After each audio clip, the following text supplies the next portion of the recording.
Hey, how y'all doing? So today we're gonna learn about the civil rights movement in America. Prior to the civil rights movement, African Americans had gained their freedom, but still faced many hardships and discrimination everywhere they went. The civil rights movement was a period during the 1950s and 1960s where some great social and political changes happened in America. The civil rights movement started by the famous case of Brown versus the Board of Education.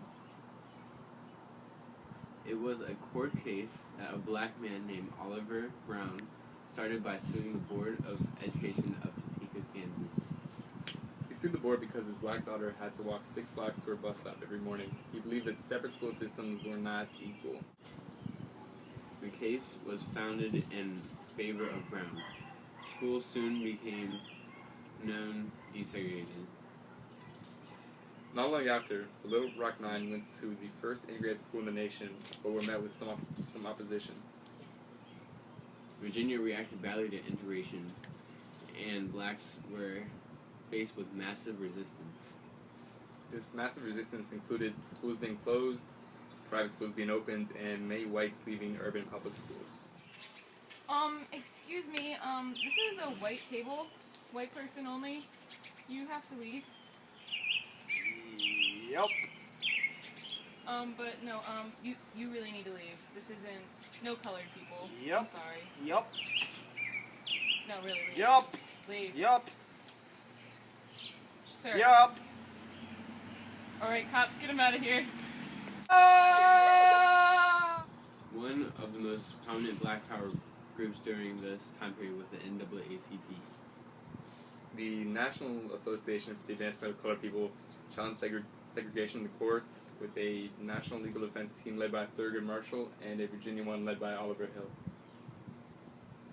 African Americans had reached an important milestone with the desegregation of schools, but desired more rights to deal with problems like job discrimination, voting rights, and other freedoms.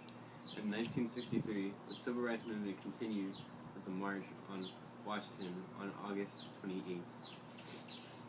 People went to the march to listen to the speeches of Martin Luther King Jr. MLK was a prominent civil rights leader, a preacher from Georgia. King was inspired by the protests of Gandhi, and unlike fellow civil rights leader Malcolm X, he protested in a nonviolent manner. During the march on Washington, MLK delivered the I Have a Dream speech. I have a dream. Woo! Shut up, I'm not doing it. I have a dream that one day... Woo! Dude, I'm not...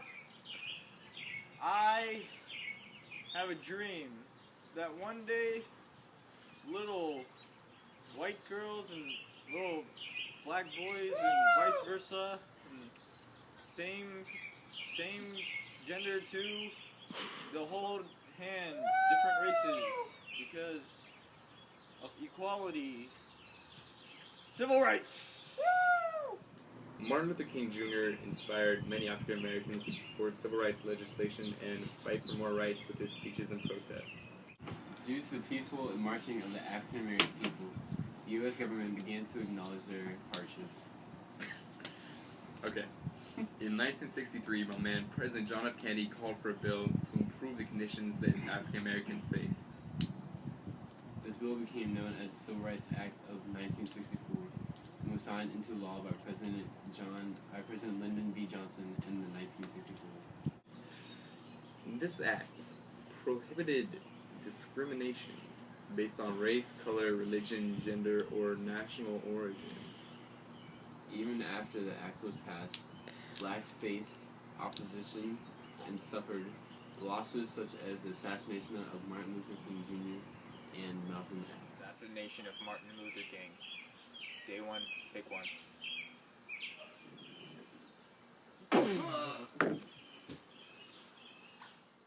Dude, you like my beard? I've been growing it out all week. I like that. Well, one of the final stages of the civil rights movement was the passage of the Voting Rights Act of 1965. Did you know that? I knew that. So anyway, this act outlawed the notorious literacy tests and other unfair disadvantages that discouraged many blacks from being able to vote. Many blacks were finally able to vote due to the passage of the act. Time to vote.